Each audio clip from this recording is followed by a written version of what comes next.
நடிகர் விமலுக்கு சென்னை உயர்நீதிமன்றம் ஓராண்டு கடுங்காவல் சிறை தண்டனை பார்த்தீங்கன்னா கொடுத்திருக்காங்க. இந்த விஷயம் தான் இப்போ சினிமா வட்டாரங்கள்ல ரொம்பவே பரபரப்பா பேசப்பட்டு வருது. உங்கள் சத்யாவில் இப்பொழுது ஆடி அதிரடி தள்ளுபடி.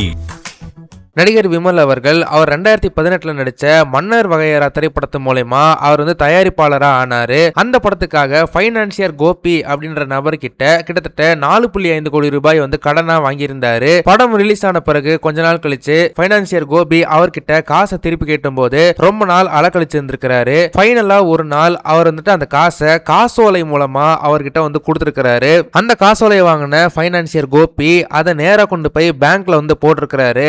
ஆனா பேங்க் தரப்புல இருந்து என்ன சொல்லிட்டாங்கன்னா, இந்த செக் கொடுத்ததுல பேங்க் அக்கவுண்ட்ல காசே இல்ல அப்படின்னு சொல்லியிருக்காங்க. அதாவது அவர் கொடுத்த செக் பாத்தீங்கன்னா பவுன்ஸ் ஆகி இருக்குது. இந்திய அரசமைப்பு சட்டம் செக்ஷன் 138 படி ஒரு செக் பவுன்ஸ் ஆச்சுன்னா அது ஒரு மிகப்பெரிய குற்றம். அது எந்த விதமான செக்கா இருந்தாலும் சரி அது குற்றம் தான். அதனால கிட்டத்தட்ட 2 வருஷம் சிறையில இருந்து அதே காசை டபுள் மடங்கு பே பண்ற வரைக்கும் சில வகையான தண்டனைகள் சட்டம் நினைச்சா கொடுக்க முடியும். இந்த செக் பவுன்ஸ் ஆன பிறகு சென்னை உயர்நீதிமன்றத்தில் பைனான்சியர் கோபி விமல் மேல வழக்கு தொடர்ந்திருக்கிறாரு. இந்த கேஸ் ரொம்ப நாளா கோர்ட்ல நீடிச்சுக்கிட்டு இருந்துச்சு. ஆனா இன்னைக்கு ஒரு வழியா அந்த கேஸுக்கு ஒரு தீர்ப்பு வந்திருக்குது. சென்னை உயர்நீதிமன்றம் நடிகர் விமல் அவர்களுக்கு கிட்டத்தட்ட 1 வருடத்துக்கு சிறை தண்டனை விதிச்சிருக்குது. நடிகர் விமலுக்கு இந்த 1 வருட சிறை தண்டனை விஷயம் தான் சினிமா வட்டாரங்கள்ல இப்போ ரொம்பவே பரவலா பேசப்பட்டு வருது. அதே போல இந்த விஷயத்தை கேட்ட பல பேர் நடிகர் விமல் அவர்கள் அந்த மன்னர் வகையறா திரைப்படத்தை ஒன்னு அவருடைய சொந்த காசுல தயாரிச்சிருக்கலாம், இல்ல முடியலனாக்கா அவர் வெறும் நடிக்க மட்டும் செஞ்சிருக்கலாம், வேற யாராச்சும் ப்ரொடியூஸ் பண்ண வச்சிருக்கலாம். இப்படி தேவையில்லாம கடன் வாங்கி ஏமாத்தணும்னு